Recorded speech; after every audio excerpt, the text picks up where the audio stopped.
My mom was brought up Christian Science, so I was brought up Christian Science. This religion is often mistaken for Scientology. I'm guessing because they both have science in them. Haha, maybe not. Christian Science is a belief that through prayer you can solve difficult challenges with health, relationships, employment, and other personal and global issues. This belief is not something I focus profoundly on, but it is something that plays a role in my life. My friends used to ask me questions because they would get curious when I was younger, like what happens when you get sick? Or don't you go to the doctors? Which I would always answer that a Christian Scientist faith would handle that kind of thing, and that when it came time to a more serious set of illnesses, that came from a serious lack of faith, and at that point we would go to the doctor.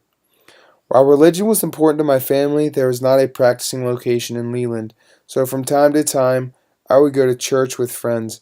It was an interesting experience to go from church to church and see the differences in the practices of religion. Throughout my life, and as I learned more about the world and myself, I would have to say that Christian Science would stay with me. However, I would say that I became more spiritual than I was religious. I was curious and I looked into everything I was interested in, and different ways of looking at the world and thinking was something I put time into. I like the way most religions are based on the same good principles. At the end of the day, I believe taking a positive attitude towards the world, towards people, and towards my work. I think I am here for a purpose. I think it is likely that we all are, but I am only sure about myself. Since I am talking about religion and my faith, I guess it is only fair to talk about the loss of my big brother. In 1956, I was 19 years old and working hard on Sam and Friends and other TV opportunities. My brother Paul was in a fatal car accident in Florida. It really hit the whole family hard.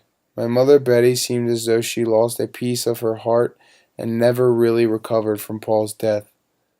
I, on the other hand, seemed to pour all my grief into my silliness and my sorrow that seemed so heavy into my art. Not a minute went by that I did not miss Paul. It would hit at the strangest times. I would have to say that my Christian Science upbringing helped me live with Paul's death. You know, I believe that we form our own lives and that we create our own reality and that everything works out for the best. I know that I drive some people crazy with what seems to be ridiculous optimism, but it has always worked out for me. It's really what got me through the loss of Paul.